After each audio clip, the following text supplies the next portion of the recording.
아시시의 성자로 불리는 성 프란체스코는 1182년 2월 이태리 아시시의 부유한 포목상의 아들로 태어났습니다. 그러나 그는 재산도 평안한 삶도 세상의 향락도 또 아버지의 상속권도 모두 버린 채 한평생 가난과 청빈의 삶을 살았습니다. 그는 예수님의 말씀 한마디 한마디를 글자 그대로 실천하며 살려고 애를 썼습니다. 그래서 예수님의 말씀 그대로 두 벌 옷을 가지지 않고 신을 신지 않고 맨발로 걸어 다녔고 절대 청빈과 그리고 완전 무소유의 삶을 살았습니다. 그가 죽기 2년 전 라베르나 산에 들어가서 깊은 기도를 하게 되었는데 이렇게 기도를 드렸습니다. 사랑하는 주님, 도대체 당신은 누구시오며 작은 벌레 같은 저는 무엇입니까? 오 내 주 예수 그리스도시여, 제가 죽기 전에 두 가지 은총을 허락해 주소서. 한 가지는 당신께서 순환에서 당하셨던 그 고통을 제 영혼과 육체도 체험할 수 있도록 허락해 주시옵소서. 또 한 가지는 그 어떤 고통도 사랑으로 감내할 수 있는 극치의 사랑을 제게도 넘치게 주시옵소서. 바로 그때 프란체스코의 몸에는 마치 불덩어리를 댄 것처럼 된 것 같은 고통이 일어나서 그는 그만 까무러치고 말았습니다. 그리고 그의 두 손과 발 그리고 옆구리에 심한 통증이 일어났는데 그로 인해서 상처가 생겼고 그곳에서 붉은 피가 흘러내리게 되었다고 합니다.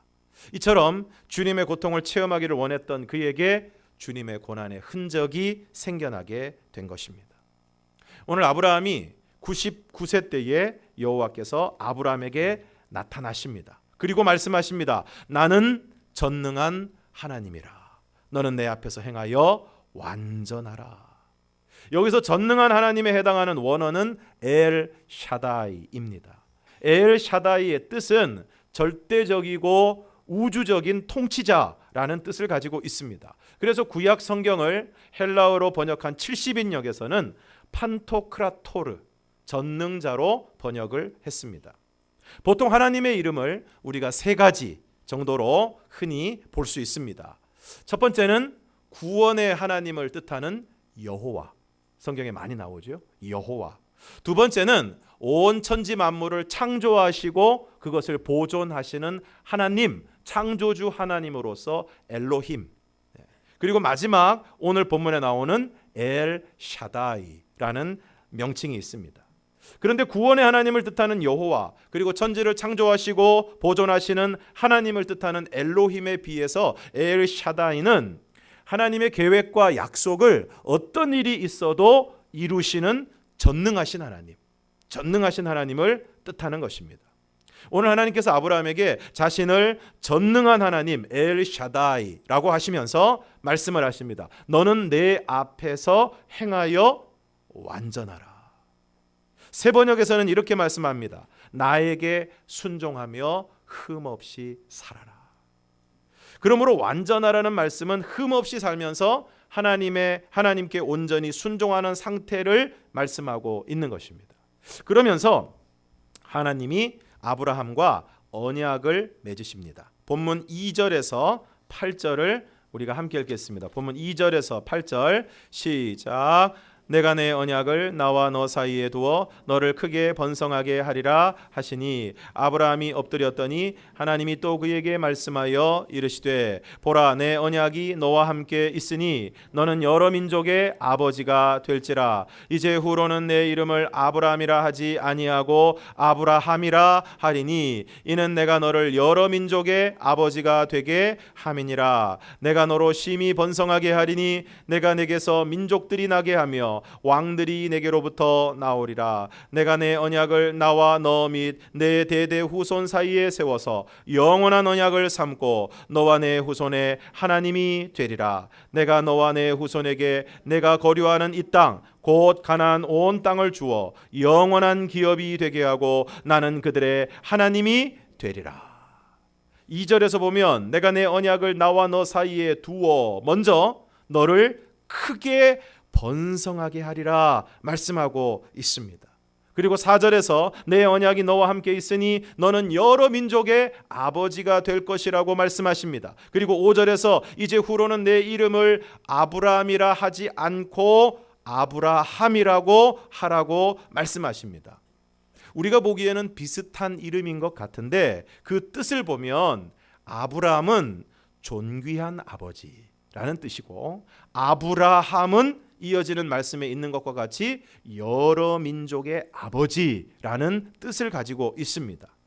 그리고 6절에서 내가 너로 심히 번성하게 하리니 너는 내게서 민족들이 나게 하며 왕들이 내게로부터 나오리라고 말씀하고 있습니다. 우리가 잘 알고 있는 것처럼 실제로 이스라엘을 비롯해서 이스라엘 주변에 있는 나라들, 고대 근동 지역에 있는 그 모든 나라 족속들이 다 아브라함으로부터 나왔습니다. 다 조상이 올라가 보면 아브라함입니다. 그 아브라함으로부터 그 후손으로부터 수많은 나라와 족속과 그것을 다스리는 왕과 지도자들이 세워진 것을 볼 수 있습니다. 뿐만 아니라 영적인 의미로 본다면 오늘 하나님을 믿는 저와 여러분도 영적인 의미에서 우리의 믿음의 조상이 바로 아브라함인 것을 알 수 있습니다. 그리고 내가 내 언약을 나와 너 및 내 대대 후손 사이에 세워서 영원한 언약을 삼고 너와 내 후손의 하나님이 될 것이라고 말씀하고 있습니다. 그러면서 그 언약의 표징으로 한 가지를 행하라고 말씀하고 있습니다. 9절에서 14절을 우리가 함께 읽겠습니다. 9절에서 14절 시작.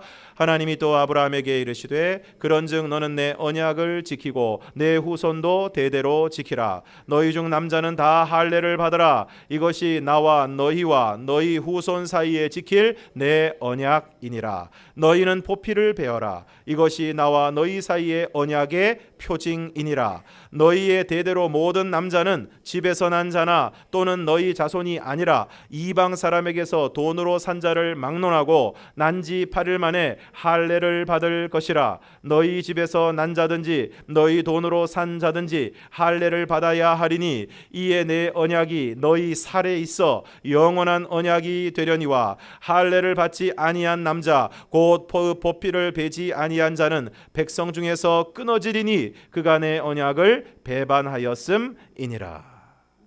먼저 너는 내 언약을 지키고 내 후손도 대대로 지키라고 말씀하시면서 10절에서 너희 중 남자는 다 할례를 받으라고 말씀하고 있습니다. 할례의 원어적인 의미는 주위를 둥글게 베어내다라는 뜻이고 실제로 남성 생식기의 포피를 베는 예식입니다. 그래서 11절에 너희는 포피를 베어라 라고 명령하시면서 이것이 너희와 나와 너희 사이의 언약의 표징이라고 말씀하고 있습니다. 그러므로 할례는 아브라함과 그 후손들과의 언약의 표징으로 나는 너와 내 후손의 하나님이 되고 너희는 나의 언약의 백성이 될 것이라는 언약, 그 언약의 표징인 것입니다.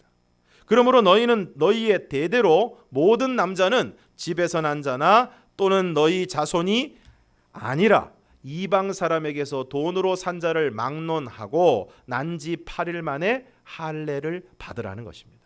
그래서 내 언약이 너희 살에 있어 영원한 언약이 될 것이라고 말씀하고 있습니다. 그래서 할례를 받지 아니한 남자는 백성 중에서 끊어지게 되는데 그 이유는 그가 내 언약을 배반하였기 때문이라고 말씀하고 있습니다. 결국 할례라는 것은 포피를 베어냄으로써 이 사람이 하나님의 백성임을 그 사람의 몸에 언약의 표징으로 남기는 것입니다. 그러므로 할례를 행하는 가장 중요한 의미는 할례를 행하는 바로 이 사람에게 하나님이 되어 주시겠다는 것이고 그리고 이 사람이 하나님의 백성임을 나타내는 것입니다. 그래서 너희의 대대로 모든 남자는 집에서 난 자나 또는 너희 자손이 아니라 이방 사람에게서 돈으로 산 자를 막론하고 난지 8일 만에 할례를 받으라고 말씀하고 있는 것입니다. 그러면 중요한 질문이 있습니다. 그러면 오늘 하나님을 믿는 오늘날 하나님을 믿는 하나님의 백성들 오늘 우리들도 할례를 행해야 하는가? 할례를 받아야만 하는가? 자, 이 부분에 대해서 로마서 2장 25절에서 29절까지의 말씀을 우리가 함께 읽겠습니다. 시작. 내가 율법을 행하면 할례가 유익하나 만일 율법을 범하면 내 할례는 무할례가 되느니라. 그런즉 무할례자가 율법의 규례를 지키면 그 무할례를 할례와 같이 여길 것이 아니냐. 또한 본래 무할례자가 율법을 온전히 지키면 율법 조문과 할례를 가지고 율법을 범하는 너를 정죄하지 아니하겠느냐. 무릇 표면적 유대인이 유대인이 아니요 표면적 육신의 할례가 할례가 아니니라. 오직 이면적 유대인이 유대인이며 할례는 마음에 할지니 영에 있고 율법 조문에 있지 아니한 것이라. 그 칭찬이 사람에게서가 아니요 다만 하나님에게서니라. 그러니까 율법을 행하면 할례가 유익한데 만일 율법을 범하면 내 할례는 무할례가 된다. 무슨 뜻입니까? 그 할례 받은 것이 소용이 없게 된다는 것입니다. 반대로 무할례자가, 할례를 받지 않는 이방인 무할례자가 율법의 규례를 지키면 그 무할례가 할례와 같이 여겨지게 된다는 것입니다. 그러면서 표면적 유대인이 유대인이 아니요, 여기서 얘기하는 표면적 유대인, 껍데기 유대인은 할례를 받은 사람들, 할례를 받아서 유대인이라고 스스로 자부하는 껍데기만 유대인인 사람이 유대인이 아니고, 오늘 본문에 근거하면 할례는 받았지만 율법을 지키지 않는 유대인이 유대인이 아니고 이면적 유대인, 그러니까 할례라는 껍데기만 가지고 있는 유대인이 아니라 이면적이라는 것은 속을 얘기하는 거죠. 속이 유대인인 사람, 속이 유대인인 사람, 육신의 할례를 받았느냐 받지 않았느냐가 아니라 정말 율법을 행하고 온전히 지키느냐 그렇지 않느냐 했을 때 육신의 할례와 상관없이 말씀에 순종하는 삶을 살아가는 그 사람이 진정한 의미에서 할례를 받은 사람이다 라는 것을 말씀하고 있는 것입니다. 그러므로 이제 더 이상 육신의 할례가 중요한 것이 아닙니다. 그러므로 오늘날 더 이상 하나님을 믿는 사람들이 그 표징으로 할례를 받아야 할 이유는 없습니다. 오히려 갈라디아서에서 사도 바울은 갈라디아 교회에 들어와서 예수를 믿어도 할례를 받아야 한다고 주장하는 유대인 율법주의자들과 그리고 그들에게 미혹된 성도들에게 다음과 같이 말씀하고 있습니다. 갈라디아 5장 1절에서 6절까지의 말씀을 우리가 함께 읽겠습니다. 시작. 그리스도께서 우리를 자유롭게 하려고 자유를 주셨으니 그러므로 굳건하게 서서 다시는 종의 멍에를 매지 말라. 보라, 나 바울은 너희에게 말하노니 너희가 만일 할례를 받으면 그리스도께서 너희에게 아무 유익이 없으리라. 내가 할례를 받는 그 사람에게 다시 증언하노니 그는 율법 전체를 행할 의무를 가진 자라. 율법 안에서 의롭다함을 얻으려 하는 너희는 그리스도에게서 끊어지고 은혜에서 떨어진 자로다. 우리가 성령으로 믿음을 따라 의의 소망을 기다리노니 그리스도 예수 안에서는 할례나 무할례나 효력이 없으되 사랑으로서 역사하는 믿음뿐이니라. 오늘 1절에서 사도 바울이 종의 멍에라고 표현하고 있는 것은 무엇을 뜻하는 것입니까? 바로 할례를 비롯한 율법을 뜻하는 것입니다. 그러므로 너희가 만일 할례를 받으면 그리스도께서 너희에게 아무 유익이 없다고 말씀하고 있습니다. 그리고 그 이유가 4절에 나옵니다. 4절을 다시 한번 읽겠습니다. 시작. 율법 안에서 의롭다함을 얻으려 하는 너희는 그리스도에게서 끊어지고 은혜에서 떨어진 자로다. 그러므로 율법을 받아야 된다, 율법을 받아야만 구원을 받는다라고 주장하는 사람들, 그렇게 믿는 사람들은 아직 율법 안에 있는 것이고, 율법 안에서 의롭다함을 받기 위해서는 율법 전체를 하나도 빠짐없이 행해야 할 의무를 짊어지게 되는 것이라는 것입니다. 그리고 그런 사람에게는 그리스도가 필요하지 않다는 것입니다. 그래서 율법 안에서 의롭다함을 받으려 하는 자들은 그리스도에게서 끊어지고 은혜에서 떨어진 사람이라고 말씀하고 있습니다. 그러면서 6절에서 이렇게 결론을 내립니다. 6절을 함께 읽겠습니다. 시작. 그리스도 예수 안에서는 할례나 무할례나 효력이 없으되 사랑으로서 역사하는 믿음뿐이니라. 그러므로 오늘날에는 할례를 받았느냐 받지 않았느냐 이것이 더 이상 효력이 없고 중요하지 않다는 것입니다. 그러면 오늘 우리들에게 중요한 것은 무엇입니까? 6절 마지막에 있는 말씀처럼 사랑으로서 역사하는 믿음뿐이니라. 그러므로 오늘날 하나님이 나의 하나님이 되시고 오늘 우리가 하나님의 백성이 되는 가장 중요한 표징은 무엇입니까? 그것은 바로 믿음입니다. 더 이상 우리의 몸에 우리의 살에 어떤 표적을 남기지 않아도 오늘 우리가 예수 그리스도를 믿는 믿음이 있으면 그 믿음을 통해서 하나님은 우리의 하나님이 되시고 오늘 우리는 하나님의 백성이 되고 하나님의 자녀가 되는 것입니다. 그러므로 오늘 우리의 언약의 표징, 오늘 우리의 믿음의 표적은 무엇입니까? 바로 믿음입니다. 그러므로 아브라함 당시에는 하나님의 백성이 되었다는 언약의 표징이 육신의 행함으로 눈에 보이는 할례였습니다. 그러나 오늘날 그리스도 예수 안에서 할례나 무할례는 중요하지 않습니다. 오늘날 우리에게 중요한 것은 지금 나에게 예수 그리스도를 믿는 믿음이 있는가? 그 믿음이 바로 하나님이 나의 하나님이 되시고 그 믿음이 바로 내가 구원받았다는 가장 확실한 증거이자 언약의 표징인 것입니다. 하나님이 또 아브라함에게 말씀하십니다. 다시 창세기 17장으로 가서 창세기 17장 15절과 16절을 우리가 함께 읽겠습니다. 시작. 하나님이 또 아브라함에게 이르시되 내 아내 사레는 이름을 사레라 하지 말고 사라라 하라. 내가 그에게 복을 주어 그가 내게 아들을 낳아주게 하며 내가 그에게 복을 주어 그를 여러 민족의 어머니가 되게 하리니 민족의 여러 왕이 그에게서 나리라. 하나님이 이번에는 아브라함의 아내 사레의 이름을 바꾸어 주십니다. 사레는 공주, 여왕이라는 뜻인데 그 이름을 아브라함과 같이 여러 민족의 어머니 사라로 바꾸어 주십니다. 그러면서 내가 그에게 복을 주어 내게 아들을 낳아주게 하며 여러 민족의 어머니가 되게 할 것이라고 말씀하고 있습니다.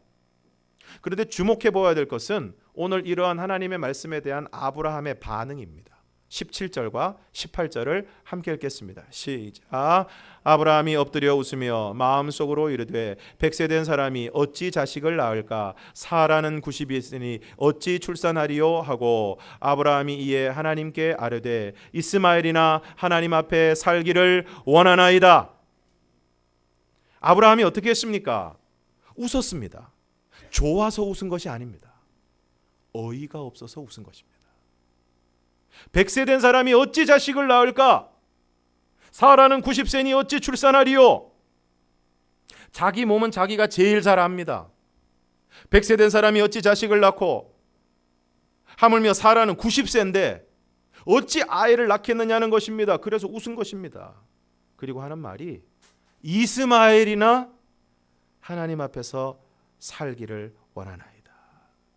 아이고 하나님, 그 무슨 90세 된 사라가 아들을 낳아준다 그런 황당한 말씀하지 마시고 지금 있는 이스마엘, 사라의 몸종인 하갈을 통해서 얻은 지금 있는 아들이나 하나님 앞에 살기를 원합니다. 오늘 아브라함이 웃었습니다. 좋아서 웃은 게 아닙니다. 너무 어이가 없어서 웃었습니다. 거기에 믿음이 없습니다. 그리고 말합니다. 이스마엘이나 하나님 앞에 살기를 원하나이다. 기대가 없습니다. 기대가 없습니다. 기대가 없는 인생은 안타까운 인생입니다. 차라리 지금 좀 힘들어도 내일에 대한 기대가 있는 사람은 오늘을 견디며 살 수 있습니다. 미래에 대한 꿈을 가지고 있는 사람은 내일에 대한 일주일 뒤에 그리고 6개월 뒤에 그리고 내년에 그리고 몇 년 뒤에 어떤 기대를 가지고 있는 사람은 그 기대를 이루기 위해서 소망을 가지고 희망을 품고 오늘을 살아낼 수 있습니다. 힘있게 살아낼 수 있습니다. 그런데 반대로 오늘 지금 너무 모든 것이 편안하고 많은 것을 누리고 있음에도 불구하고 내일에 대한 기대가 없는 사람은 사는 게 재미가 없습니다. 의미가 없습니다. 오늘 아브라함이 하는 얘기를 들어보십시오. 이스마엘이나 하나님 앞에 살기를 원하나이다. 아이고 하나님, 말도 안 되는 소리 그만하시고 황당무계한 소리 좀 그만하시고 그냥 지금 있는 아들이나 좀 잘 보살펴 주세요. 그냥 지금 내가 살고 있는 이 상태나 그냥 유지하게 해주세요. 그리고 창세기 18장에서 여호와께서 아브라함에게 나타나셔서 말씀을 하십니다. 창세기 18장 10절과 11절을 우리가 함께 읽겠습니다. 10절과 11절 시작. 그가 이르시되 내년 이맘때 내가 반드시 내게로 돌아오리니 내 아내 사라에게 아들이 있으리라 하시니 사라가 그 뒤 장막문에서 들었더라. 아브라함과 사라는 나이가 많아 늙었고 사라에게는 여성의 생리가 끊어졌는지라. 내년 이맘때 내가 반드시 내게로 돌아오리니 내 아내 사라에게 아들이 있으리라 하셨는데 마침 그때 사라가 장막문에서 그 소리를 들었습니다. 그리고 11절에 아브라함과 사라의 상태를 이야기하고 있습니다. 아브라함과 사라는 나이가 많아 늙었고 사라에게는 여성의 생리가 끊어졌는지라. 12절을 우리가 함께 읽겠습니다. 12절 시작. 사라가 속으로 웃고 이르되 내가 노쇠하였고 내 주인도 늙었으니 내게 무슨 즐거움이 있으리요. 사라가 웃었습니다. 아브라함도 웃고 사라도 웃었습니다. 좋아서 웃은 게 아닙니다. 모두 어이가 없어서 웃은 것입니다. 내가 노쇠하였고 내 주인도 늙었으니 내게 무슨 즐거움이 있으리요. 앞서 말씀드린 것처럼 기대가 없으니까 즐거움도 없습니다. 이어지는 13절 14절을 함께 읽겠습니다. 13절 14절 시작. 여호와께서 아브라함에게 이르시되 사라가 왜 웃으며 이르기를 내가 늙었거늘 어떻게 아들을 낳으리오 하느냐. 여호와께 능하지 못한 일이 있겠느냐. 기한이 이를 때에 내가 내게로 돌아오리니 사라에게 아들이 있으리라. 여호와께서 아브라함에게 말씀하십니다. 지금 사라가 왜 웃느냐는 것입니다. 왜 내가 늙었는데 어떻게 아들을 낳으리오 하느냐는 것입니다. 그러면서 말씀하십니다. 여호와께 능하지 못한 일이 있겠느냐. 창세기 17장 1절에서 여호와께서 아브라함에게 자신에 대해서 무엇이라고 말씀하시고 자신을 나타내셨습니까? 나는 전능한 하나님이라. 그리고 말씀하십니다. 여호와께 능하지 못한 일이 있겠느냐. 그러므로 오늘 우리에게 필요한 것은 무엇입니까? 우리가 믿는 하나님이 전능하신 하나님이심을 믿는 것입니다. 그래서 여호와께서 능하지 못한 일이 없으시다는 것을 우리가 믿는 것입니다. 누가복음 5장에서 예수님이 한 배에 오르셔서 무리를 가르치셨는데 말씀을 마치시고 그 배의 주인인 시몬에게 말씀하십니다. 깊은 데로 가서 그물을 내려 고기를 잡으라. 직업으로 따지면 지금 예수님은 전직 목수 출신이고 시몬은 현직 베테랑 어부입니다. 그런데 전직 목수이신 예수님이 현직 베테랑 어부에게 깊은 데로 가서 그물을 내려 고기를 잡으라는 것입니다. 시몬이 대답합니다. 누가복음 5장 5절을 우리가 함께 읽겠습니다. 5장 5절 시작. 시몬이 대답하여 이르되 선생님, 우리들이 밤이 새도록 수고하였으되 잡은 것이 없지만은 말씀에 의지하여 내가 그물을 내리리이다 하고. 지금 시몬 베드로를 비롯한 어부들이 밤이 새도록 수고했습니다. 한두 번 그물 던지다 만 것이 아닙니다. 밤이 새도록 던졌습니다. 잡은 것이 없습니다. 그 정도 해서 없으면 그날 없는 겁니다. 그러나 그럼에도 불구하고 말씀에 의지하여 그물을 내리겠습니다. 그래서 어떻게 되었습니까? 6절과 7절을 함께 읽겠습니다. 시작. 그렇게 하니 고기를 잡은 것이 심이 많아 그물이 찢어지는지라. 이에 다른 배에 있는 동무들에게 손짓하여 와서 도와달라 하니 그들이 와서 두 배의 채움에 잠기게 되었더라.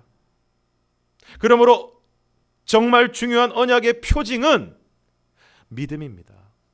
하나님에 대한 믿음입니다. 하나님이 하신 말씀이 이루어질 것이라는 것을 믿는 믿음입니다. 하나님은 하나님이 하신 말씀을 능히 이루실 수 있는 전능하신 하나님, 엘 샤다이 하나님이신 것을 믿는 것입니다. 하나님이 말씀하시는데 웃으면 안 됩니다. 아브라함도 웃고 사라도 웃었습니다. 그럼에도 하나님은 하나님이 말씀하시고 약속하신 것을 이루어 주십니다. 창세기 21장 1절과 2절을 우리가 함께 읽겠습니다. 창세기 21장 1절과 2절 시작. 여호와께서 말씀하신 대로 사라를 돌보셨고 여호와께서 말씀하신 대로 사라에게 행하셨으므로 사라가 임신하고 하나님이 말씀하신 시기가 되어 노년의 아브라함에게 아들을 낳으니. 여호와께서 말씀하신 대로 사라를 돌보셨고 여호와께서 말씀하신 대로 사라에게 행하셨으므로 사라가 임신하고 하나님이 말씀하신 시기가 되어 아들을 낳았다. 이 말씀을 읽을 때 반복되는 말씀이 있습니다. 무엇입니까? 여호와께서 말씀하신 대로, 여호와께서 말씀하신 대로, 하나님이 말씀하신 시기가 되어. 그러므로 어떻게 됩니까? 여호와께서 말씀하신 대로 됩니다. 그러므로 우리가 어떻게 해야 됩니까? 여호와의 말씀을, 하나님의 언약을, 그 약속을 믿어야 하는 것입니다. 오늘 하나님이 아브라함에게 약속하십니다. 너를 크게 번성하게 하리라. 이름을 바꾸어 주십니다. 여러 민족의 아버지, 여러 민족의 어머니로 이름을 바꾸어 주십니다. 그리고 사라가 아들을 낳을 것이라고 말씀하십니다. 그런데 아브라함도 웃고 사라도 웃었습니다. 그러나 오늘 저와 여러분은 웃지 않기를 바랍니다. 웃지 않고 하나님의 약속을, 하나님의 말씀을 우리가 믿을 수 있기를 바랍니다. 그리고 그 말씀을 하신 하나님이 전능하신 하나님, 우리에게 하신 약속을, 우리에게 하신 언약을, 우리에게 주신 말씀을 능히 이루실 수 있는 하나님이심을 오늘 저와 여러분이 믿을 수 있기를 축원합니다. 그래서 그 하나님을 믿는 믿음으로 하나님의 말씀에 순종할 수 있기를 원합니다. 진짜 믿음은 순종하는 믿음입니다. 진짜 믿음은 순종하는 믿음입니다. 그리하여 오늘 여러분의 삶 가운데 우리가 하나님의 약속을 믿고, 하나님을 믿고, 전능하신 하나님을 바라보면서 그 말씀을 믿고 그 말씀에 순종하는 삶으로 나아가게 될 때 하나님의 약속이, 하나님의 말씀이 오늘 우리의 삶 가운데 이루어지고 성취되는 은혜가 있기를 주님의 이름으로 축원합니다. 기도하겠습니다.